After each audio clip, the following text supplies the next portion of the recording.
Welcome to the second nucleus, the spirituality of the 19th century.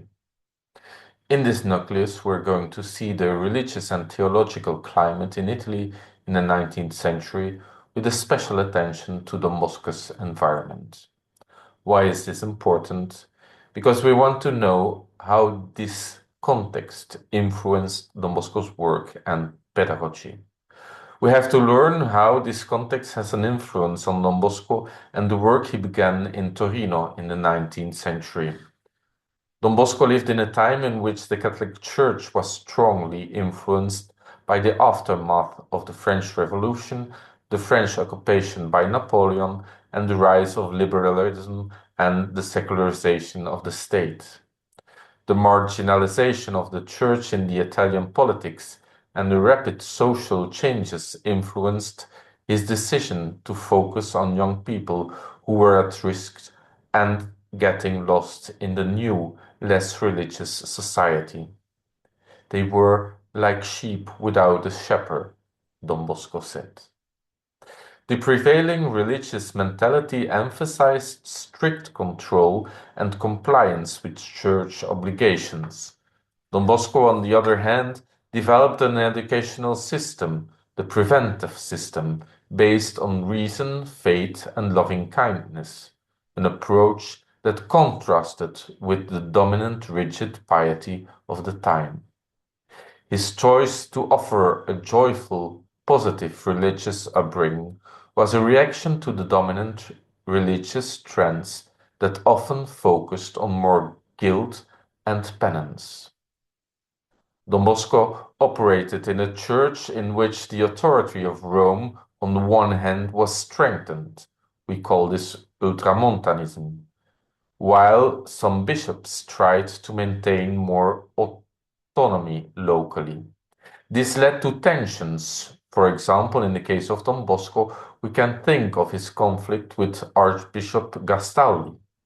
At the same time, he received support from Pope Pius IX, which helped with his recognition of the Salesian congregation. Without these ecclesiastical dynamics, the success of Don Bosco and the difficulties are difficult to understand. Here are the popes of the time of Don Bosco. The most important ones to know are Pope Pius IX, Don Bosco's pope, and Pope Leo XIII, the pope of the social doctrine of the Church, with his encyclical Rerum Novarum. The 19th century. The 19th century is characterized by a transition from throne and altar, or a political and religious Catholic union, to the separation of church and state. This means in reality a marginalization of Catholics in politics and political life. On the other hand, we see a revival of Catholicism. Despite persecutions, there is a growth in missionary zeal, education, and doctrinal positions. For example, the dogma of the Immaculate Conception and the First Vatican Council. And we recognize a lot of what we call social saints in Turin, like Carfasso, Barolo, Cotolengo, and Fadi Bruno. Important bishops such as Chiaverotti and Franzoni insist on the education of the priests in seminaries, and later also in the Convitto Ecclesiastico, where Don Bosco was educated. If we have to talk about the religious mentality and the political and social developments, we have to divide the 19th century in two parts. The first half of the 19th century is characterized by restoration after the Revolution. Napoleon and the French Revolution had destroyed the traditional ties between church and state. The church lost a great deal of power and possessions. After 1815, attempts were made to restore this old order. Throne and altar once again became the norm, with the church playing a dominant role in society.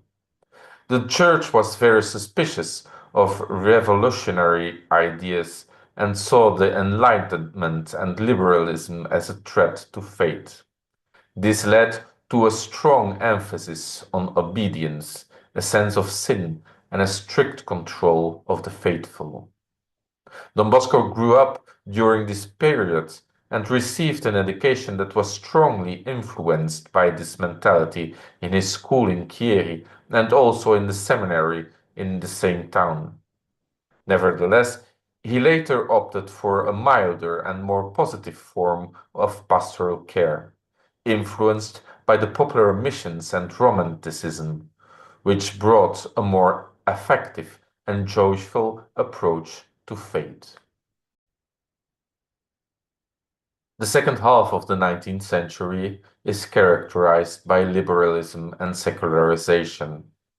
In the second half of the century, Italy began to unite as a national state. This process was accompanied by a gradual loss of the papal power over the papal states. This ended in September 1870 with the total separation of church and state. After initially adopting an open stance, Pius IX took a hard line against liberalism and secularization. This led to the famous Non Expedit Declaration of 1874, in which Catholics were advised against participating in Italian politics. A field of tension arose. On the one hand, the Church continued to have a strong influence on people, while, on the other hand, parishes lost their grip on a rapidly growing urban population, especially on poor young people who moved to the city in search for work. Don Bosco saw how these workers and migrants in Turin ended up in the margins of the society without guidance or protection. The parishes were not prepared to take them in, causing them to lose their religious and social anchors. This motivated Don Bosco to establish his oratory as an alternative place where young people not only could pray, but also could play, learn, and find a community. It is obvious that this leads to tensions between church and state. The unification of Italy and the declining power of the church created a climate of conflict between the Italian state and the Pope. The church distrusted everything that had to do with liberal and national movements and saw them as dangerous to the faith. Yet there were also Catholics who felt that the church should cooperate with the new state, but they often came into conflict with the papal line. Don Bosco navigated between those tensions. He wanted to remain loyal to the Pope, but also had to cooperate with the government to set up his schools and institutions for young people. He needed politics and church for the work he was doing. This sometimes brought him into conflict with church and political leaders, such as Archbishop Gastaldi, who accused him of being too independent in his work.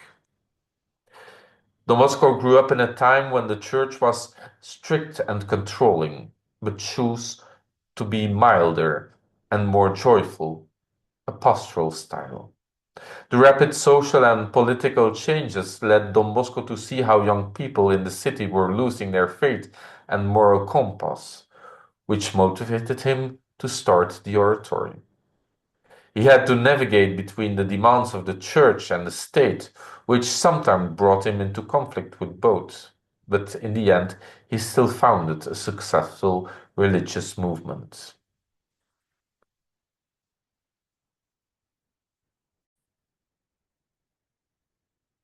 In the Memoria dell'Oratorio, or the Memories of the Oratory, Don Bosco's autobiographical account of the early years of his work, we find various examples of piety and pastoral care in the 19th century. Here are some of the important themes and examples.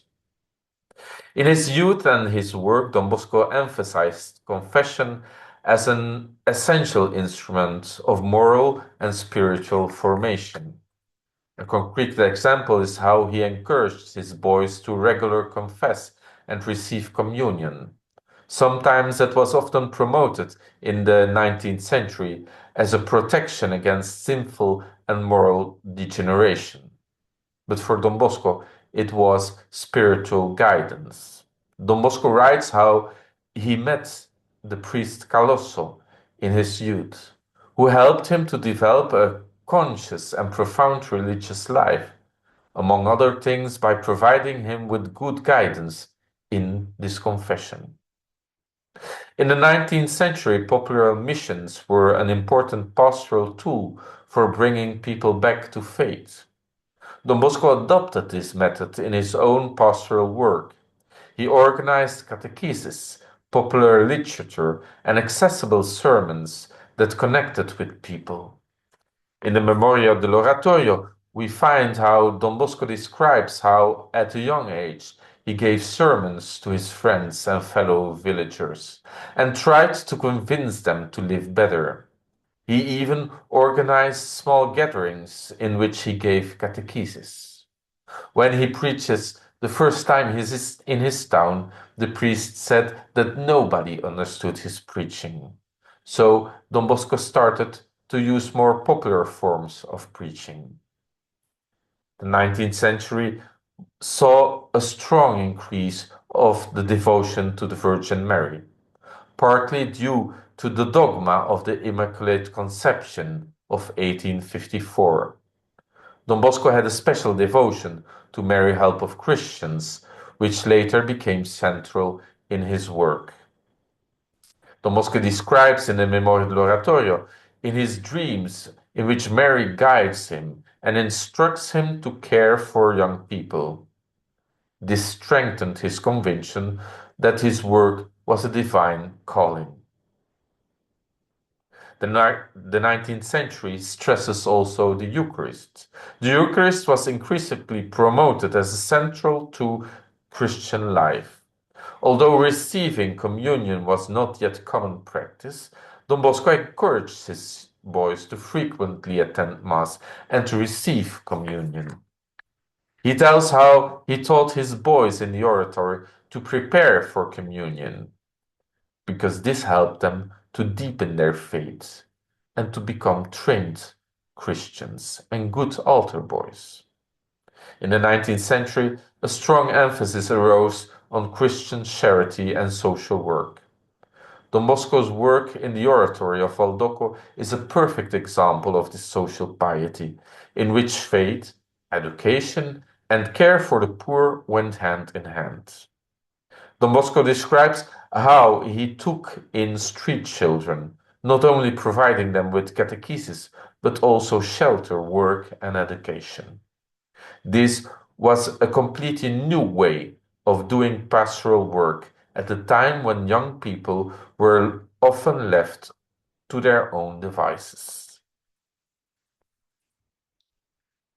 Confession, Eucharist, and devotion to the Virgin Mary were key elements of the 19th century piety. Don Bosco adopted these methods and made them accessible to the young people. The popular missions and the catechesis formed a bridge between the traditional church and a changing society. Don Bosco used modern tools such as literature and simple sermons. Social and charitable actions grew in response to urbanization and the loss of religious control. Don Bosco created the oratory as a pastoral and social refuge. In this second nucleus, we saw how the church, the society, and the politics shaped a religious mentality. And we saw what was the relevance to Don Bosco, how he developed his own approach within this context, aimed at the young people and their spiritual and social growth.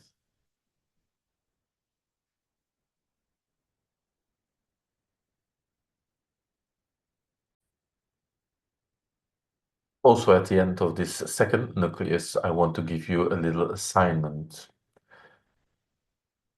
There are a lot of words, topics, and names I used in this 15-minute presentation of the spirituality of the 19th century, which need to be deepened. I want you to pick one of these topics, names, words in this list and find on the internet some explanation and to resume it in some 10 lines and put it on the Moodle platform.